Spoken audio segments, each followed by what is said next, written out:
smacking stuff. Yep. So it's just funny, like in the middle of this, it almost sounds like you're chewing something. Hey, everybody be quiet for a second. Okay.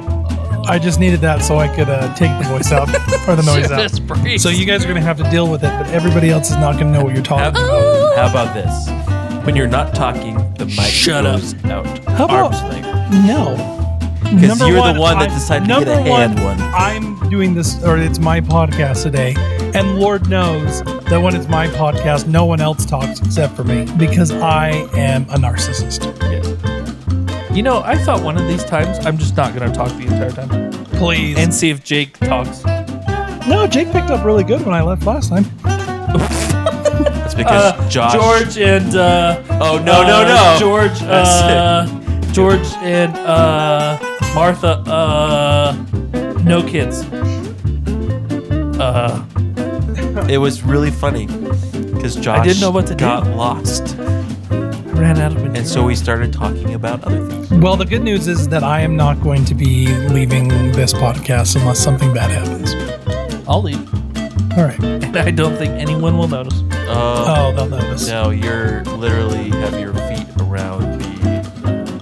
Yeah, they'll notice Danny. because you'll be taking everything with you. Danny pointed that out before we started. That I have to adjust my mic every 5 minutes. He does. You think my smacking is bad?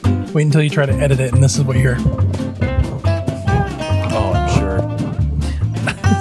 But then I can't blame my ADHD because Danny just said, whatever. I just hang out over here. Oh no! Slouched. No, you do the. If we're gonna go into what the noise is, because I have heard all the noises. Do you hear my keyboard? No, but I hear you go. Do I sniff? That. Yep. I guess it is kind of loud, huh? So I breathe really hard. We all have our little Still not ticks. saliva, though. Yeah. I'll turn myself down. Just kidding. Maybe that will help. You turn yourself off. Oh, because I don't want to. Because it's a conspiracy, man. Because it's Perfect. a conspiracy, Oh, wait, man. we're too early. We haven't even It's a started. conspiracy, man. Hey, Hey. welcome to the Twaddling Along podcast. I am your host, Dan McBride, here with my brothers and co-hosts, Josh, who's gone to sleep, and Jake, who has a cold. This week on the Twaddling Along podcast, we are delving into... Do your segue one more time, Josh. Oh, Josh is now going to be the youngest child and be like, I'm not going to talk at all. No, I'm doing an experiment. This is my next week's cycle. No. Wait, Jake, you're... Oh, okay. So I'll talk Jake's this next time. week. I'll... When we're the next go around, I will be... Paranormal. Oh. So it'll be 2 more times, and So then I'll in- do an experiment for in paranormal. 9 weeks. Crap. I have to do history? Yeah, well, you do the human condition first, and then history. Oh, no. But going back, But- since I can't do my experiment until 9 weeks from now, it's all conspiracy, man. It's all conspiracy, man. Who was that? Who did say that? It's a conspiracy. I feel like it's someone really famous. I mean, Is it was, the guy it's from the Twister? Cars person, but it's also other things, too. Oh yeah, it's the hippie from Cars. Oh, may he rest in peace.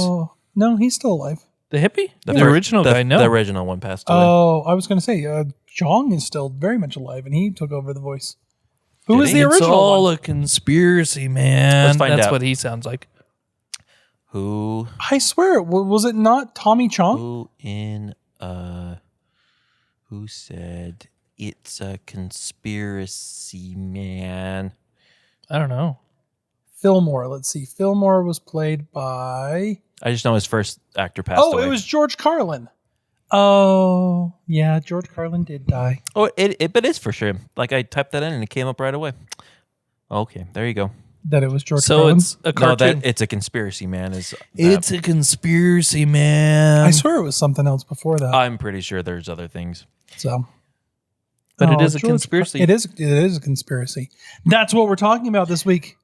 I just want to point out before we start, Yes. it really was a conspiracy in Cars because he was selling leaded fuel and they were selling unleaded fuel. Whoa. So he's selling spiked fuel. He was 100%. Also, can we talk about the fact that there is a car pope? Yeah. There was a car pope. So that means there's car religion. I wonder what ours would look Are like. there people don't inside know. the cars? Well, Ooh. if we really want to talk about conspiracies, Cars is set up in a post-apocalyptic world where cars have become greater intelligence than humans and took over the humans. It's the AI. It's the age of conspiracy. Na na Age na of na na na. conspiracy, yeah. I say we had the cars. We had Lightning McQueen parked at the Up House the other day. Oh, really? Yeah, It's I kinda haven't cool. driven by the Up House for a long time. I Jake drive lives by like it all. Jake no. lives like down the street. Joshua. Well, it's not like they can find you too close. I live down the That's street. true. They probably could. Really close. Josh does too. I do too. Not for long. Yeah, great. I live really close to the Up House. I thought it was in Daybreak. I think there is one in Daybreak too. Oh. I think there's probably, if you were to look up houses, there's probably dozens of 50 people million. who have done it. Carl. Carl. Hey, it's a conspiracy. This week It is. on the Twaddling Along podcast, we decided to celebrate the 250th anniversary of the United States of America. Yeah, I do just want to clarify. I said that it was the breaking away. It is the official, 1776. is the establishment of the United States It is of the America. writing of the Declaration of Independence, which establishes us as an independent nation from England. Yes. And the only way that I could think about celebrating such a momentous occasion, a truly stupendous occasion, is to talk about conspiracies and blame it all on other people. So that's what we're doing this week. Now, I actually came up with a bit of a disclaimer. Disclaimer. Number one, we are proud Americans. Very much so. We are proud sons of the soil is another way of saying it. Proud to be in. Sons of the soil. Sons of the soil.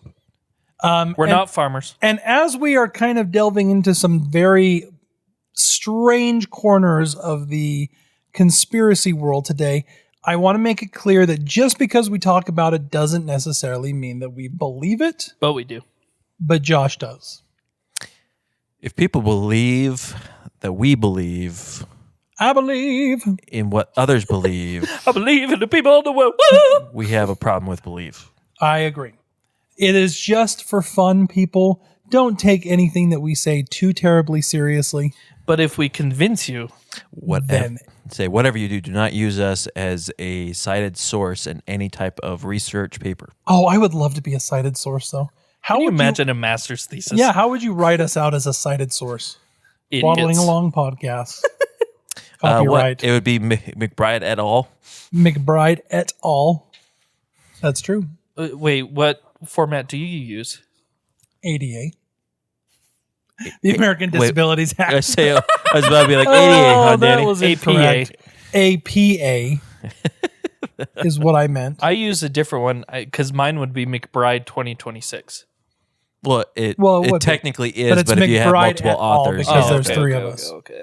And then it'd be I mean, 2026. if you want to be like super strict, I think APA actually has a limit that if there's three or less, you have to list all of them.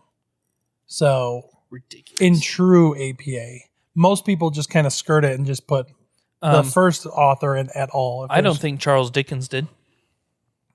you don't. You don't think he used the Charles APA? Dickens used I don't think he APA? used the APA. I don't for think he his- did either. Yeah. I mean, I don't think. But I don't he think was that around, I don't think so- that Charles Dickens wrote research paper. Essays? research papers. No, he wrote essays, but I just don't think they were research. Well, it's a conspiracy, man. See, APA was founded in 1892, so He was around. It was a little bit after.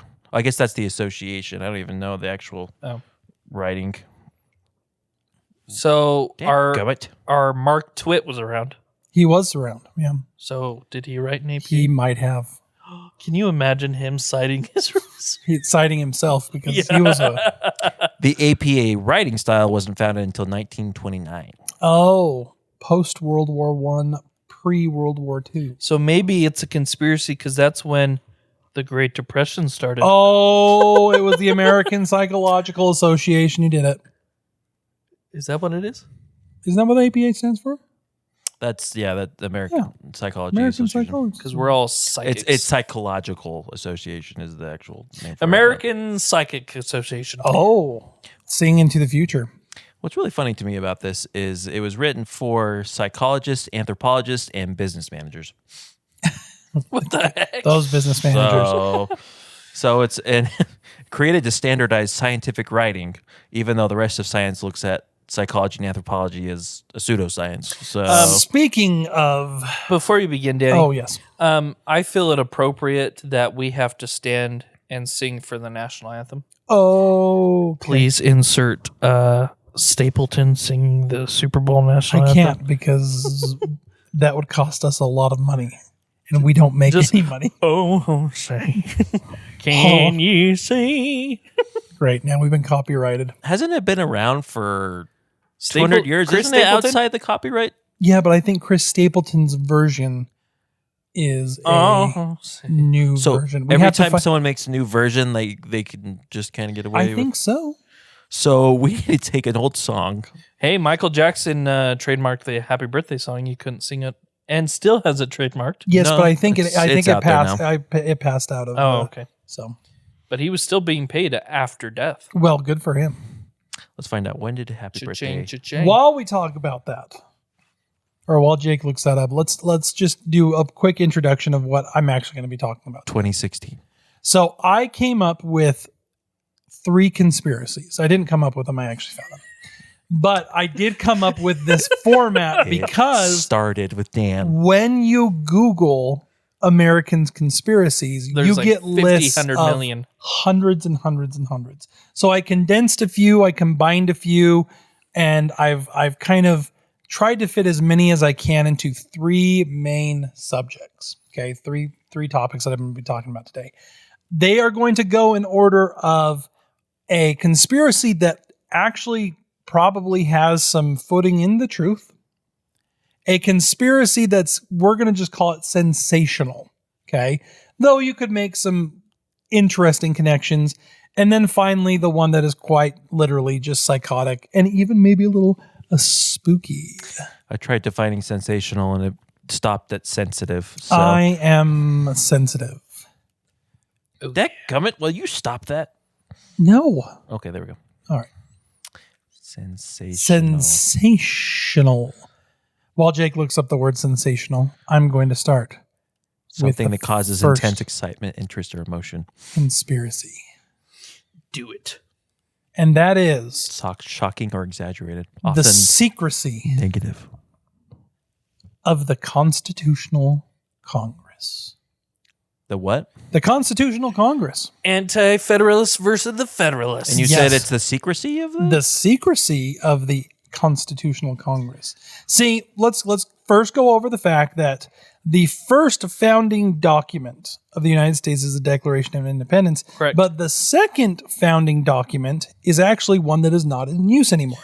The Articles of Confederation. Articles of Confederation, which were a disaster. Yeah, Benjamin Franklin actually helped He was pen part those. of the pen. And it went to crap. It did. It did not do well. So in 1787, after the United States had been the United States for a little bit, all of the states came together and sent delegates to this Congress, known as the Constitutional Congress.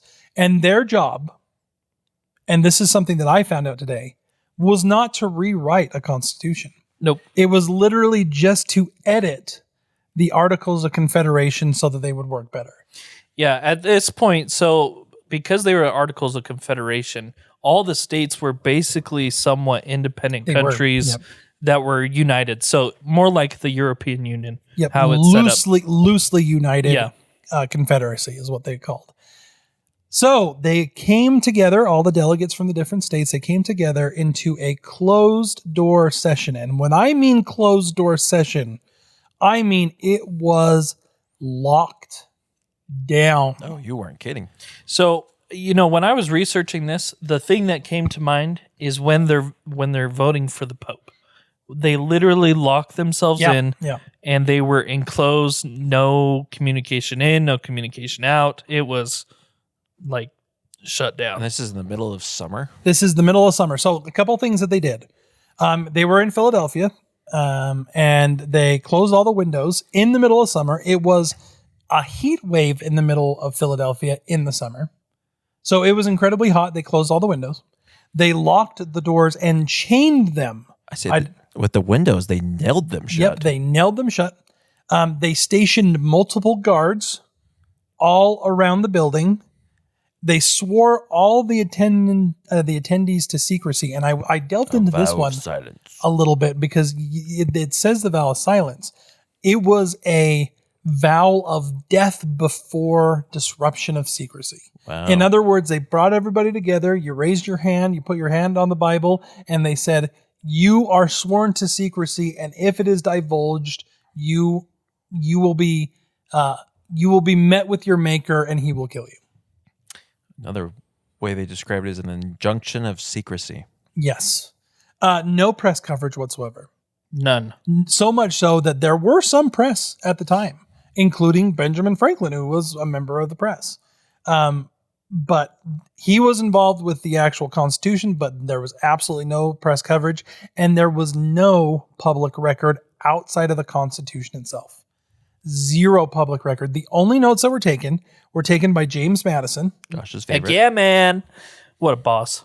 and he refused multiple times throughout his entire life to release any of the notes. The notes were only released 2 years after his death. Which was it 2 years or 4 years? 40 Yeah, almost 50 years. Yeah.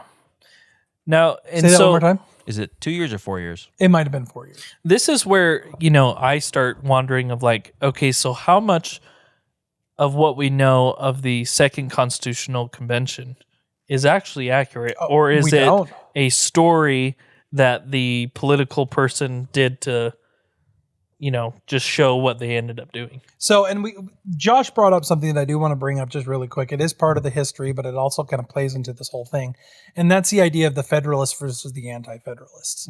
At the time, there were multiple people, Madison, Hamilton, Burr, who were very strong Federalists, meaning they wanted a big old country that had a lot of power. I'm going to correct you. Please. Madison was an anti-federalist. Not yet. Not yet. Not yet. He was a Federalist Oh, that's here true. because Sorry, he wrote yeah, the Federalist Papers with Yeah. Hamilton. That's Yeah. right. Yep. Sorry. I He didn't apologize. become an anti-Federalist until Hamilton went crazy later Yeah.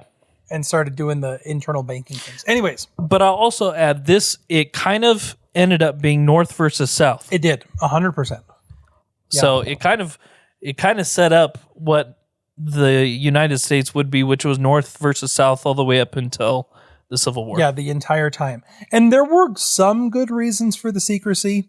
Number one, they were worried about political backlash. They were worried about state interference. So the idea was that if they could get everybody to swear them to secrecy, nobody felt like they had to. Grandstand. Yeah, they couldn't make a stand for their state, or their state couldn't influence their decisions based off of their virtue, is what they called it. Yeah. The other reason that they did it is James Madison, who kind of forefronted this and was actually in charge of this secret, like he actually did all of the security for it. He believed that a man's honor was good enough, that they didn't need to have any of the support. Now, this is where things start to get a little conspiracy. The initial plan, as we talked about, was just to revise the Articles of Confederation, but they decided together within this meeting to completely throw it out. They did not have the authority to do that. Yeah, they were basically, this was not a government sanctioned group. No. They were sanctioned to do the edits, but they Yeah. were not sanctioned to do anything else. Yeah, so in the Articles of Confederation, there was like a State House of Burgess, and there was somewhat of a president that was more like a figurehead spokesperson. Yeah. But they really didn't know that they had just completely thrown out the Articles of Confederation. Yeah. So the government didn't know. No, and then the outside government had no idea. Yeah. And it was actually kind of a fight for some people. Thomas Jefferson specifically had a really hard time with the idea of throwing out the papers.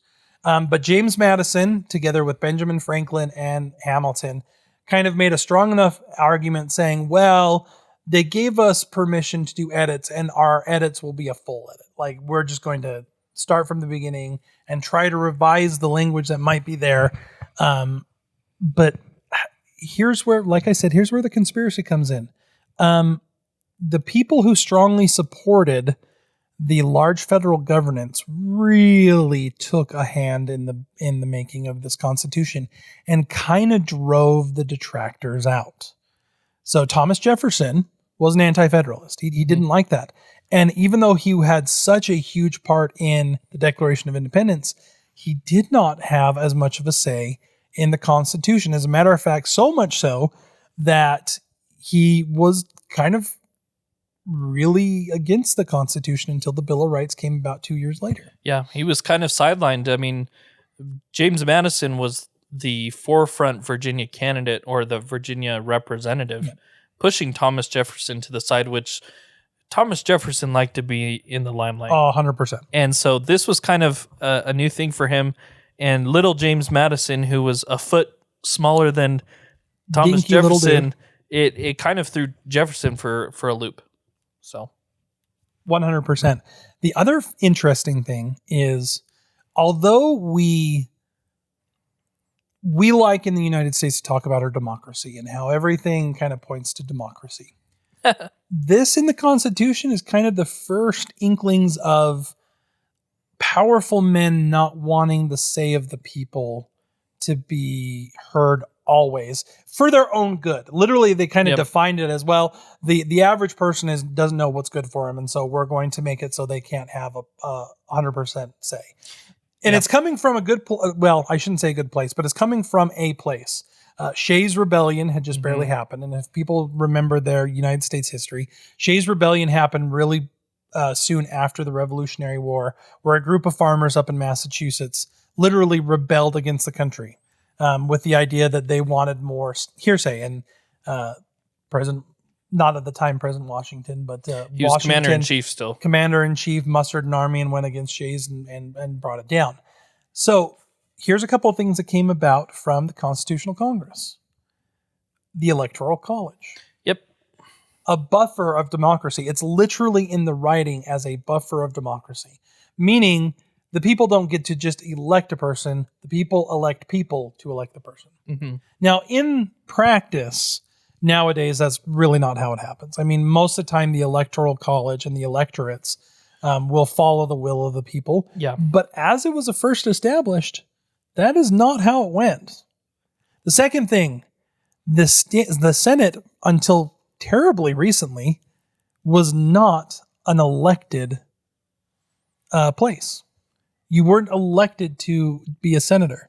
You were appointed by your state legislation to be a senator. And that, more often than not, made it so very powerful men with lots of good connections were put into the Senate. Mm-hmm. And the Senate, even though in theory, once again, the House of Representatives and the Senate have equal power within the legislative branch, the Senate does have less representation for the states because of the number of senators per state. Correct. So, and in the first draft of the Constitution, Senate didn't even exist. it did not. Nope. James Madison's Virginia plan only included the House of Representatives, which was including, population or taking into account the population of the different states as representation. His first draft also included that the representatives were not elected. Yep. That they would be appointed by the states. Mm-hmm. So the third thing, limited voting rights. Very limited. Very limited. At the time, the only way that you could vote for anything was that you had to own land. And I think there was even a minimum of the land that you had to own, but I can't remember.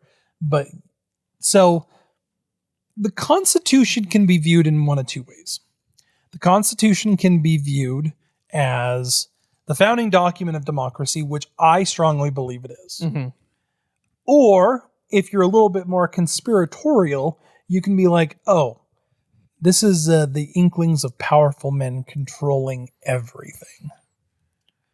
And Which, here's it is. They were all very elite. A lot of them were rich plantation owners and very well off people.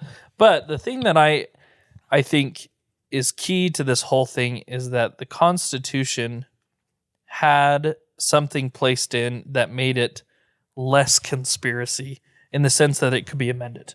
Yes. And so The Bill of Rights. The Bill of Rights came out, and that kind of restored the rights back to the people. But as we see today, and in the previous, 250 years of America, most of the time the elites take out or end up winning. Yeah.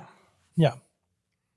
So there you go. Oh, Jake is looking confused. No, I'm just trying to see if there was a actual indication of how much you had to own. Oh, yeah. Well, you had to own, so in 1790, let's see here. Yeah, 1787, which was the first draft of the you had Sans Bill. You Bill of had Rights. to own 50 acres. 50 acres to vote. And so none of us would be voting American. Nope. Your land had to be 40 to 50 euros. So or is it that had, pounds? Pounds, sorry. Pounds. Yeah, so it had to be worth $1 per acre. That's crazy. Which back then is quite a bit. Absurd. Quite a bit. Amount. So the conspiracy, like I said, that the first one, and the reason I picked this one is because I think there's some truth into this. I don't think that people were doing it on purpose, nor do I think that the founding fathers had anything but virtuous thoughts when it came to the establishment of the Constitution. But in them being powerful and educated men, they did discount the uneducated and those that were not like them. And this, I don't know if you're ready to move to your point two, but this kind of ties right into your point two. Sure does. Because all of these men belong to a certain Conspiracy society. Number 2. The United States was the establishment of the Illuminati and the Freemasons. All of them. Now, a little bit of background. The Freemasons have been around for a long time. Oh, yeah. Freemasons are a fraternal society of men, and we'll leave it at that for the time being. The weird thing that I found is, as I was reading through this, there was an author of, and I can't remember what the book is called, but there was an author of a book that I was reading that said there are two main prevailing thoughts about the Illuminati. Either you think that they never existed, or you think that they're all over the place. There's not really a good in between. When he made the point of, no, the Illuminati was very real. Oh, absolutely. The Bavarian Illuminati is what it was called. It was established in 1776, and it was also a fraternal order of men, and it promoted several pretty radical ideologies. The first one, reason over religion. Mm-hmm. Second one, anti-monarchy. Third one, the reduction of the church's influence on men. And the fourth one, no absolute rulers. Now, it was supposedly disbanded in 1785. Supposedly being the thing. There's so many different offshoot groups that claim that they're the continuation of the Illuminati. And the reality is more than likely the original Illuminati really did disappear around 1785, and people just picked them up afterward. Yeah. Conspiracy theorists, though, do a good job at painting the picture that the Illuminati and the establishment of the United States have a lot of overlapping ideas. And so because those ideas overlap, they must be connected. Yeah, I mean, both the Illuminati, the original Illuminati, and the Freemasons have an agenda. They do. Yeah. And America was the perfect place for that agenda to take place. So a couple of the overlaps that they talk about. Number one, anti-monarchy being the Illuminati's main goal. Mm-hmm. We broke from England. Yep. The reason over religion, freedom of speech, authority, or the rejection of authority, the revolution, and then the secular governance showing up as a separation of church and state. These are all overlapping ideas and are well-documented overlapping ideas. And so I don't blame someone who looks at this and goes, hey, this is kind of interesting. Why are there so many overlapping ideas? There is good reason. The Enlightenment was a huge worldwide event. And Yeah. there was a lot of people that were kind of coming to these ideas. And really, So- the Enlightenment is what caused America. 100%. I mean, like Yeah, all the 100%. ideas were placed in that Constitution. Yeah, when John Locke, who's considered the father of Enlightenment, when he started doing classical liberalism, when he was kind of establishing that, you had people like Francis Bacon, Rene Descartes, all these people who were instrumental in the establishment of what would be the Enlightenment. They were all radical thinkers. Oh yeah, And their radical thinking kind of followed the thinking. Thinking, huh? thinking. I like was that word. thinking in the same thing. Their radical thinking kind of followed the same lines. You Yep. know, there was a lot of talk about reason over religion, reduction of the church's influence, the rejection of absolute rulers. Yeah. So, I mean, the Enlightenment had really taken hold, and a lot of I think it was a few of the territories, the colonies, whatever, 13 original colonies, a few of them wouldn't accept the Constitution until the Bill of Rights was created because it supported their Enlightenment ideals. yep. And as Josh was talking about, not with the Illuminati, but with the Freemasons, a lot of our founding fathers were Freemasons. Big time. And I think that you have to kind of reframe the Freemasons a little bit. At least I do. Freemasons really are just a boys' club. Yeah. Like it's a men's club, and you get together and you talk ideas. Yeah. And so, of course, if you are all kind of in the throes of Enlightenment and you are reading John Locke and you're writing the Federalist Papers, when you get together as a group, that's what you're going to talk about. And I think that's where a lot of people think, oh, the Freemasons are the one doing it. No, it was probably just a nice place for them to actually talk. It was the forum per se of where they can speak their mind. However, there are a lot of symbology that the United States uses that can be connected to the Freemasons and the Illuminati. Ooh. A lot of them. The very first one, The dollar bill. the dollar bill, the all-seeing eye and the unfinished pyramid. Dun, dun, dun. So if anybody has a dollar bill, just pull it out of your pocket and turn on the back. You will see the two images on the back of the dollar bill are what's considered the Great Seal of the United States.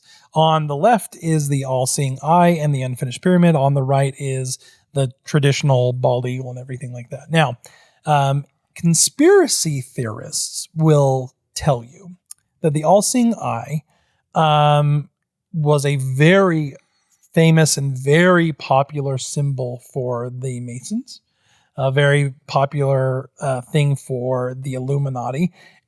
They call it the Eye of Providence. It's the idea that the elite are watching over you, according to the conspiracy theories, that there is a definitive split between the hierarchy of the all-seeing eye and the elite and the pyramid, which is supposed to be our little old lives being controlled by the all-seeing eye. Now, I did some substantial reading on this because I got kind of interested not only in just like the symbology, but like the coming up of the Great Seal, which is a super cool and fascinating story. And like some of the early pictures of the Great Seal, I actually like them more than our Great Seal now. Anyways, number one, the all-seeing eye, although it was used by the Illuminati, was not a secret symbol. That thing was everywhere. Absolutely everywhere. The Eye of Providence really was used in art. It was used in construction. It's even utilized within our own religion in some of our sacred temples. Yeah, if You you can go see it. down to the St. George Tabernacle, Yeah. it's in the St. George Tabernacle in Utah. Yeah, and it was not at the time considered like the secret symbol that it is now. People looked at it and recognized it as a depiction of God. Yeah. That God is overseeing us, that he sees us and he knows who we are. The unfinished pyramid, however, is kind of weird because the unfinished pyramid is not found in a lot of different things. Now, the man who came up with it just claimed that, oh yeah, I came up with it and it means that, the country is young and we're still being built. That was kind of his. There is some kind of funky symbology in Freemasonry when it comes to the unfinished pyramid. They do have something that's incredibly similar. Art historians and art critics will often interpret this pyramid as very hierarchical, and they wonder why it was included in our Great Seal. But that's beside the point. Now, speaking of the Great Seal of the United States, the Latin words annuit coptis novus ordo seclorum. You guys know what that means? No idea. Look it up. Nope. Dun, dun, dun, dun, dun. Because I have to look it up. I didn't even catch that. Annuit coptis novus ordo seclorum. That sounds like the bedknobs and broomsticks It does. thing. Can't remember. Trigunum Security. Trigorum Sanctity.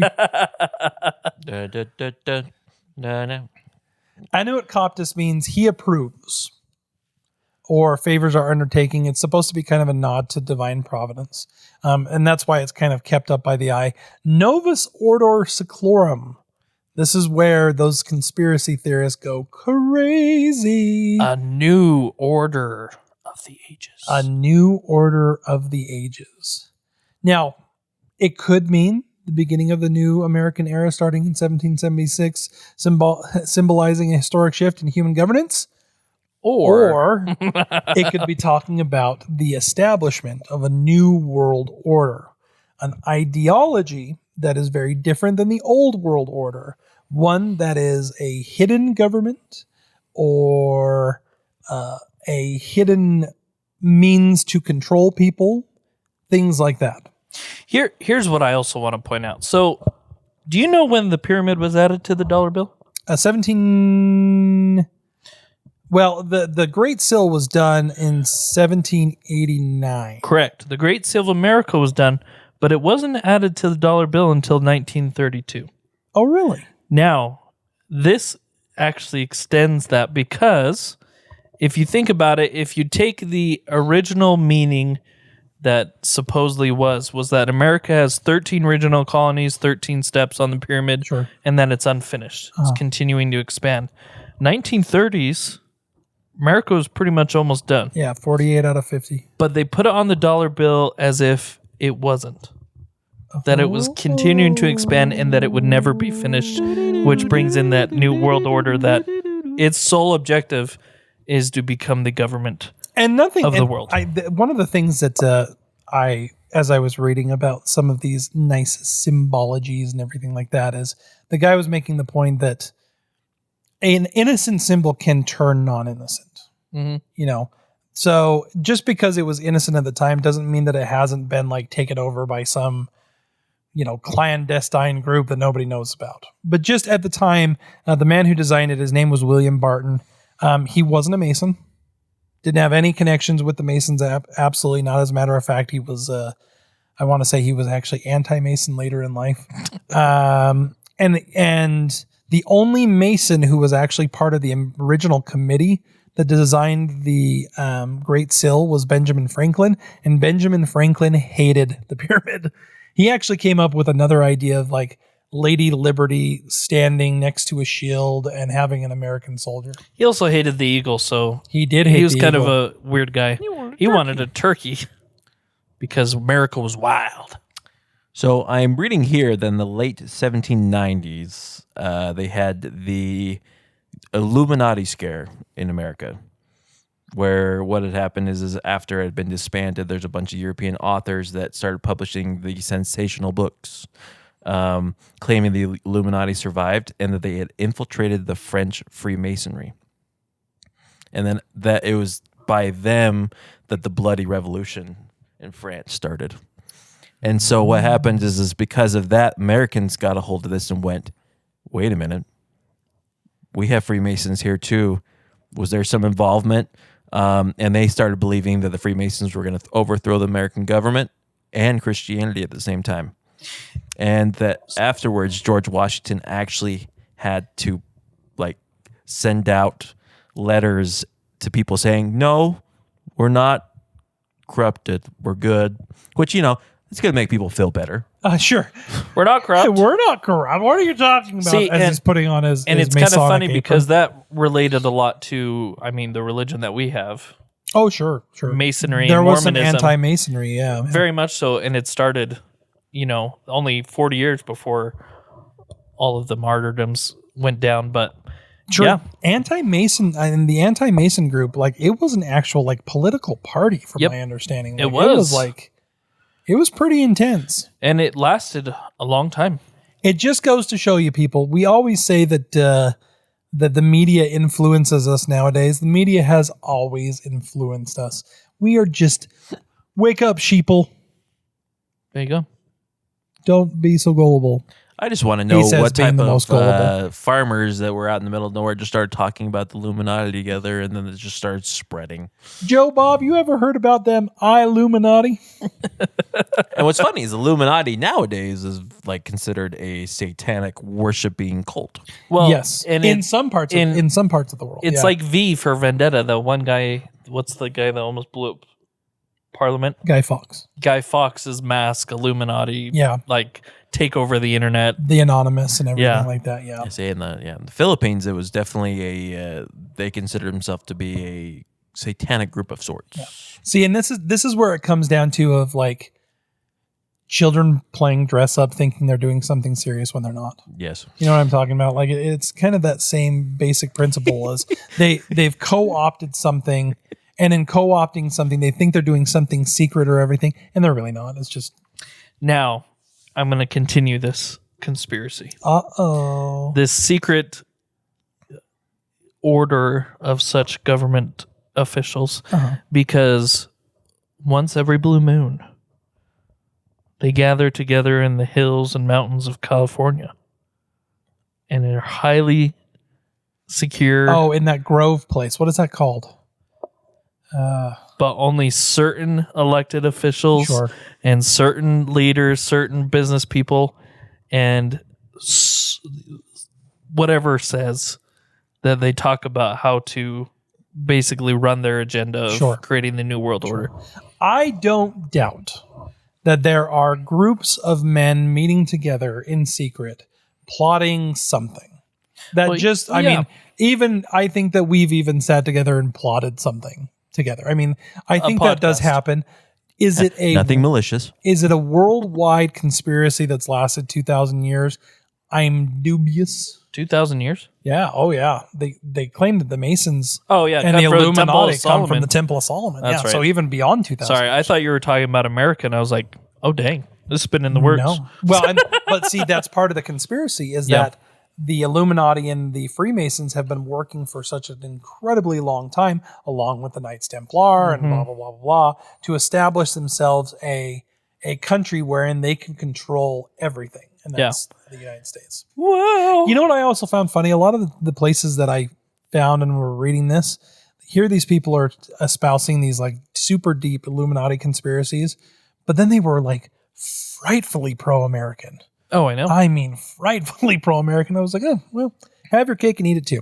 Let's talk about some other symbols that are found around the place that people kind of connect with this whole conspiracy. The number 13. Number 13. Lots of 13. 13 colonies, 13, first states, everything like that. 13 first dates. Yep. 13 it shows up a lot of different places in the establishment of the United States. And 13 is one of those weird numbers that has a lot of meaning to a lot of different people. Divine femininity is about 13 because there's 13 lunar cycles in a year. Mm-hmm. Judas was the 13th to sit at the Last Supper. That's why in Christianity it's considered bad, which I had no idea. I didn't know that. You guys know that? He's the 13th to what? To sit down. To sit down. Does it actually say that in the Bible, or is that just the common Well, belief? he was the last who showed up at the supper because he was off plotting. Oh. Well, if we're going to go into that, were there only the 12 disciples there, or were there others there? Yeah, and that's exactly right. The 13 attributes of God's mercy. Christianity has the 13th guest. I already talked about the Judas Iscariot. Mm-hmm. What's funny is that it shares a very similar story to the Norse, which is Loki was the 13th guest. Mayan cosmology has 13. Anyways, there's a lot of things that you can kind of connect to the number 13. And so people have said, well, the 13 colonies and the 13 stripes of the flag and the 13 steps on the pyramid, it's actually some esoteric, some like deep magic thing. It's not just happenstance. So Danny had to use esoteric again. I love the word esoteric. You have to use it at least once every I podcast. love the word, and everybody needs to use it. It means stuff. One of Tarek Isos. No, Oh. it actually means like it's like a hidden knowledge or a knowledge Yeah. that isn't well known. All right, the Washington D.C. layout has a bunch of geometric patterns that are connected to Freemasonry and pentagrams. A lot of compass and squares, a lot of columns. That's a lot of Freemasonry stuff. So, And I mean, for heck's sake, George Washington's monument is in theory a type of pyramid, even though it's an obelisk. it's an obelisk. But it has a pyramid at the top of its structure. So there you go. You guys ready for the last conspiracy? Because we're running out of time. This is my favorite conspiracy. This conspiracy is easy. It's aliens. It's always. This is the one I believe in the most. Aliens influenced the founding of the Americans. Are you ready? I kind of went down a rabbit hole. So did I.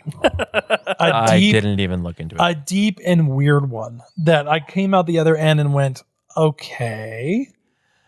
The very first one I want to talk about is the idea that aliens didn't literally found the Americas, but that they influenced the founding of Americans. There's a guy by the name of Eric von Dworkin who wrote a book called The Chariots of the Gods? Question mark? Didn't he just pass away? He might have. Why does Anyways, he sound familiar? He's super famous in the UFO world. Super famous. Oh, maybe that's And why. he was He's the on one. Ancient Aliens a lot. Yeah, he was the one who yes. came up Oh, with the yes, ancient. that guy. Yeah, he came up with the ancient astrology Yes. or astrology, the ancient astronauts theory. He's the one that kind of purported to. Gotcha. Yes, he did just pass away. So he passed away in January. his big thing was everybody moved towards this enlightenment rapidly. It wasn't like a subtle thing that happened over time. It was, oh my gosh, everybody's enlightened, and then America happened, and then you had the French Revolution, everything like that. And so he thought that, it was a download Of data. of data. Literally, that the human evolution was tampered and our intelligence was tampered with a higher intelligence to coerce the experiment of humanity to its final conclusion. He talked about it's like giving the rat more information in the maze. That's how he kind of described it. Give it the drugs. A what? Ooh. So there you go. Some believe that the ideas were, like I said, literally downloaded into a person's brain, like a firmware update. Their proofs are that there really was kind of a sudden insight. Yeah. Like there really was like the rapid rise of what we consider to be enlightenment and just thought in general and modern day philosophy and all sorts of things really kind of happened overnight. Historically speaking, from about the late 1600s to the 1800s. They say that a lot of thinkers at the time described inspiration as external or received. Now, I know that we have our own thoughts and feelings on where that external could have come from and what the receiving could have come from. But there is some big thought that, aliens did it. You watch Ancient Aliens and they'll let you know the aliens. It's always aliens. Are we going to talk about the stranger in Independence Hall? Go ahead. I pulled up and they just said the stranger. I was just curious if you guys had stuff on that. I do have a little bit on it when I get into David Icke, but if you want to bring it up now, you can. I'm just kind of interested. It says the most famous supernatural alien legend regarding the signing of the Declaration of Independence is the stranger at Independence Hall. According to legend, on July 4th, 1776, the founding fathers were sitting in Independence Hall. They were hesitating to sign the document because they knew it was treason and carried a death sentence. This is already false, but continue. Suddenly, a mysterious man in a black cape appeared in the locked room. He delivered a booming, impassioned speech ending with the command, "Sign the parchment." The delegates rushed forward to sign. When they turned to say thank you to the man, he had vanished into thin air. Modern UFO theorists point to the stranger as an extraterrestrial or interdimensional being sent to ensure the creation of the United States of America. So that's the conspiracy. The reality, it says, it is a piece of historical fiction. Yeah, it absolutely didn't happen. So it was written by the novelist George Lepard. And that's who you were going to talk about. Good. That is, yeah. George Lepard kind of plays into the fiction becoming fact. So he was responsible for a lot of what's called rewriting history to make when Paul Revere rode his horse, the horse was carried on by the spirit of the damned, or things like that. Like, he was really famous for that kind of writing, and he always wrote it as if it was fact, which was really common back in the day. You write a story, but you don't tell them that it's a story, and so everybody who reads it is like, oh, this must really happen. Yeah. So it just makes me laugh. It's like, so people recognize it as just a dramatic patriotic entertainment, but by the 20th century, occultists and conspiracy theorists began repeating the fictional story as if it had been historical fact. yes. Not that I want to just throw this under the bus, but I'm going to. The Declaration wasn't signed on July 4th. Yeah, it was signed. It was signed in August 2nd, a month later, but it was adopted. It was voted on July 4th. There you go. So, not to throw it under the bus. Let's go even weirder. Are you ready? Can I share mine? Please. This is going to take a story. Ready? This is good. Take what story? So, a lot of the founding fathers were educated men who learned about Greek and Roman society and culture. Mm-hmm. If you go back into Greek and Roman society, Greece especially was one of the first Western-thinking civilizations to adapt democracy in a sense. And the person who suggested the idea said that a god came to him and declared or gave him the idea for democracy. If you think about Greek mythology, could it have been just aliens in the mountains of Olympus that bestowed this knowledge onto this person to start the domino effect that led to the Americans? I love ancient alien hoopla. It is so entertaining, the stretches that they make with everything. It fills me with happiness. Well, the Ancient Aliens show has just always made me laugh because they would do, was it just a coincidence? Ancient astronaut theorists say no. And it was every single thing is ancient astronaut theory, yeah. Some believe, other people believe that the DNA of said people who received knowledge during Greece, their DNA was collected, stored, and then was implanted into people in the American, and so they were basically reincarnation of the original beings that they gave the knowledge to, and that's who our founding fathers are. And that's not even the weirdest one. I know. Let's talk David Icke for a minute. You guys might not know who David Icke is, spelled I-C-K-E, but you definitely have heard his theories because he's the guy who came up that everybody's reptiles. He's the reptilian fella. Reptilian. The queen is a reptile. The presidents are reptiles. Oh, They're rest all in reptiles. peace. Her Majesty, the Lizard Queen. Now, wait, is this, I don't know if I'm going to get in trouble. Is this Scientology? No. David Icke is... Now they're going to hunt you. Yeah, there you go. I'm going to have to edit that out. You're going to have to edit that out for me. No. David Icke is his own little creature that came up with this. And But don't Scientologists believe the lizard people came and founded the... I thought they were lizard people. No, I think that...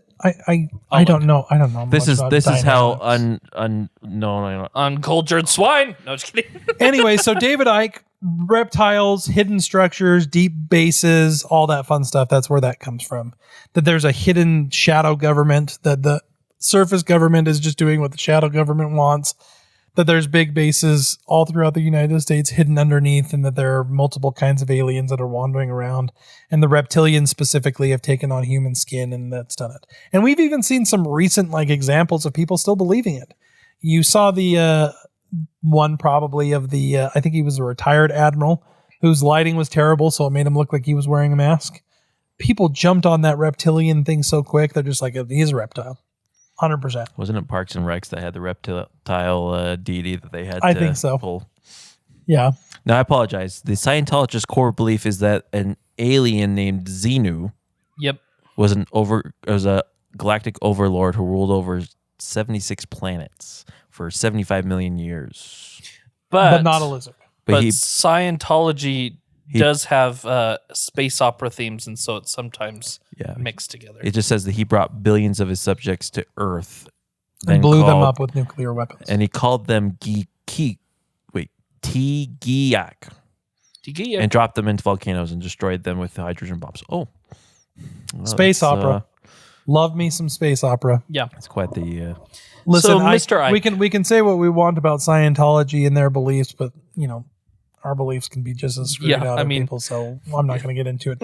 Now, one thing I want to point out about David Icke and this reptiles, hidden structures, deep influences, et cetera, is you read that, and I'm not going to say most sane people, but most people are probably going to be like, that's a little far-fetched. But if you forget about the reptile part just for a second, the idea that power isn't always visible is not that crazy. No. For example, let's get a little political. Citizens United, federal limits on money spent on campaigns. I mean, billionaires being able to practically buy whole elections. Take away the reptile skin and maybe David Icke's got a point. Dang, Dan. Or maybe not. Okay, you ready let's continue down this rabbit hole just a little bit longer. Aliens. Carl Jung.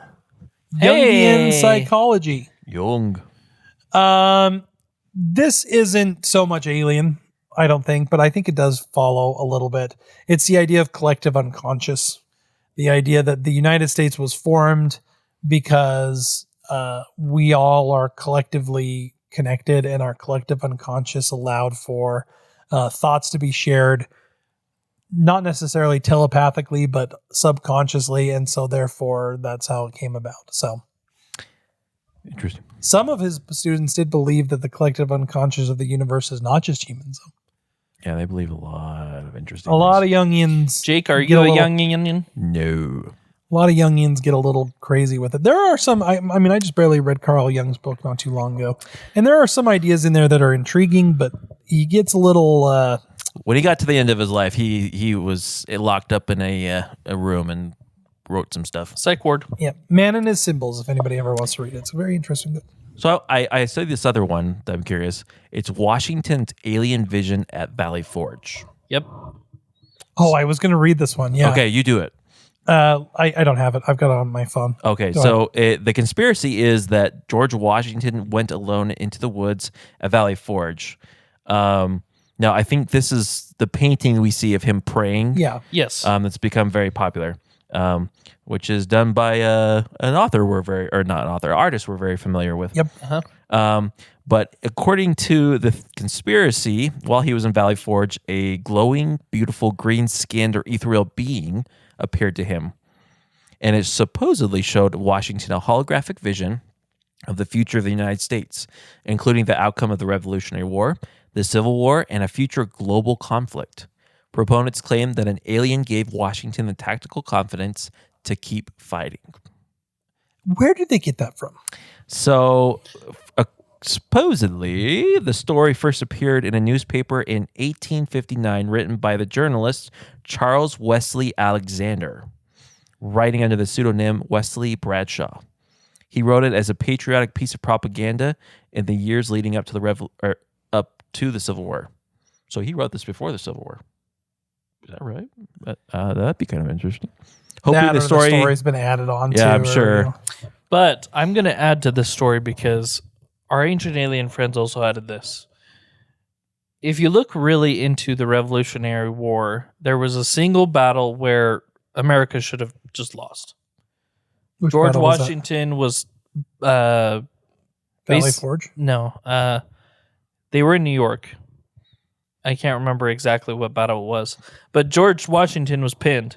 The whole Continental Army was pinned up against a cliff. The army of the British had pinned them, and it was game over. There was no way they were going to be able to win. Surrender was imminent. But then, out of crazy circumstances that should not have happened, a fog rolled in, and lights guided the Continental Army to the river Alien. and led them across, and they were able to get away during the night when they should have Good old cease to aliens exist. helping those Americans. So Why is it that we're so convinced that the aliens would have helped us? Isn't that a little narcissistic of Because us? we're Americans, Danny. America. because we're the best. America and aliens together forever. I mean, there's at some- last. Well, no, There's the some weird agreement things. was that one day we would have a place called Area 51. I see. And that's where they would live. Right. I like how I pulled up some information in Gemini, and then after it spewing off conspiracies at the very end, it says, "Do you want to know about the actual spy rings?" And I said, Yes, I yes, do. so I'm waiting for it to tell me. While you're doing that, so this is an alien, but there are a lot of people that do claim that things did happen unusually quickly. Some of them really, really important people. I don't think that they're actually saying that there's divine providence or anything like that, but more that things lined up really nicely. Daniel Borston, who's a historian of the Library of Congress, Gordon S. Wood, who's the author of Intellectual Shift, Alfred Whitehead, Thomas Kuhn. They're all kind of very famous psychologists, authors, historians that kind of claim, hey, you got to look at like how crazy it is that this came about, Well- because it was kind of crazy. I mean, the whole process by which our country was founded and the steps that led up to it are in many ways kind of an odd thing. I mean, You have to look, Danny, you're almost 40 I am or in your 40s. almost 40. You realize that the majority of the Congress was your age and younger. Oh, Benjamin Other- Franklin was the oldest Yep. by far, and Yeah. everybody else was my age. Yeah. Yep. So imagine trying to come up with a country in a mere 2 months.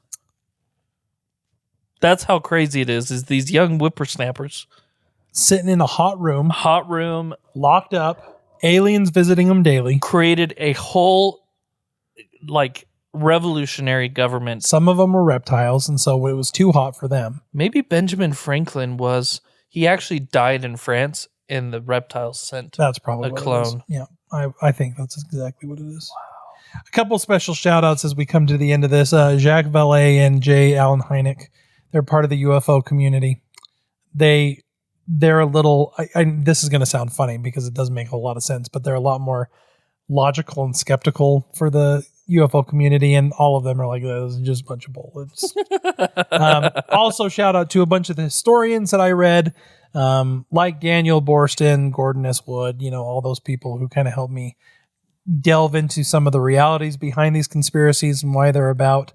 There's a lot of really fun books out there about conspiracy, even movies. I mean, you got National Treasure. You got, let's see, what's another one? This one's going to be Escape to Witch Mountain. Escape from Witch Mountain. I mean, you got all those things that these are fun. And I think if you take them in the light of them being fun and say, I'm not going to take these so seriously, but it's fun to talk about, I think it's exciting. I do worry the people who do take them seriously, I worry about them a little bit because, number one, I always come back to humans are pretty amazing. We don't need help Yeah. a lot of times. Unless if you think the aliens built the pyramid. Yeah. But what I'm saying is like sometimes Give us credit. Give us a little bit of credit that maybe we're okay at some things sometimes. So There you go. and that's it. The conspiracies of the United States.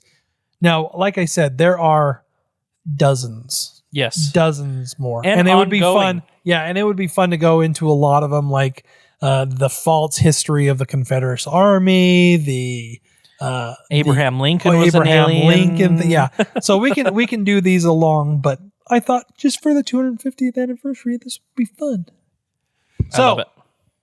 Final words, gentlemen, as we come to the end of this here podcast. Let's start with Jake, who is deep in contemplation reading something. I know. I said yes to the secret spy rings because I don't know why the heck that was suddenly important to my my AI agent here. And now you've got a perfect history one that you're going to talk about. It is a very fascinating thing that it was an actual spy organization during the Revolutionary War that did some pretty cool stuff. Jake, look, you've got your topic. I don't want to talk about history though. It's so boring. You just said that it was interesting. I know, but then I have to talk about it. Oh, I see. So what you're saying is you're boring. I am boring. Final thoughts from you, Joshua. In a cartoon entitled Ben 10, Wow. Let's go back in time a little George Washington is actually depicted as a founding father who had knowledge of aliens, and he was assisted and directed to found the country so the aliens could have a place to live because they were not accepted in other countries. bit. Was he a plumber? I don't know. Wait, Mario? I think in Ben 10, the people that took care of aliens were called plumbers. Oh. So that way, if anyone asked what they did, they would be like, "I'm a plumber." So, do I believe that aliens exist? Yes. Do I believe they created our country? Also, yes. Who knows? Do I believe that some of these conspiracies may or may not be true? I don't know. You read about it. You form your own opinion, dang it. Very, very true. Watch Ancient Aliens. Yep. Expand your mind a little bit. Leave room for some incredible things. Read books. And do serious thinking on your own. I thought you were going to say copious. Because Was, that's another one of your Do favorite words. copious thinking on your own. Be zealous in your pursuit of knowledge. But be careful, Yeah. because there's some weird things out there. Or hear me out. Yes. Ask AI. Don't Or as Jake says, go outside. don't. The other conspiracy is it's all made up. Could be. We live in a simulation. Yes. And this is where I exit the simulation! Oh my gosh, where did Josh go? He's gone. Josh walked through the wall. Josh, you ruined it by saying something. You can't declare yourself gone. I'm gone! I'm gone. I have disappeared.